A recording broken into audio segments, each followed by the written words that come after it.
உலகத்தில் உள்ள இன்பங்கள் ஒன்னொன்னும் அல்லாஹ்வுடைய நியமத்துகளை சேர்ந்தது தான். இந்த ஒரு நியமத்தை பற்றியும் நாளைக்கு கியாமத்து நாளில் விசாரணை செய்யப்படும்.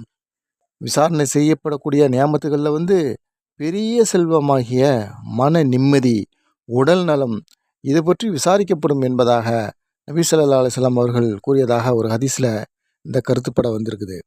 நிச்சயமாக காது, கண், இதயம் ஆகியவை அனைத்தும் விசாரணைக்கு உரியவையாகும் என்பதாக அல்லாஹு தாலா குரானில் சொல்கிறான். ஒரு ஹதீஸில் வருது, மனிதனின் உடலில் 360 எலும்பு இணைப்புகள் இருக்கின்றன. ஒவ்வொரு இணைப்புக்கும் பதிலாக ஒரு சதகா நிறைவேற்றுவது அவன் பொறுப்பில் அவசியமாகிறது என்று அறிவிக்கப்பட்டுள்ளது. மரணத்தை போன்ற நிலையில் உள்ள தூக்கத்தை கொடுத்து அதற்கு பின்னாடி அல்லாஹு தாலா காலையில் உயிருடன் விழித்து எழுத செய்கின்றான். எனவே நாம் அல்லாஹு தாலாவுக்கு நன்றி செலுத்தக்கூடியவர்களாக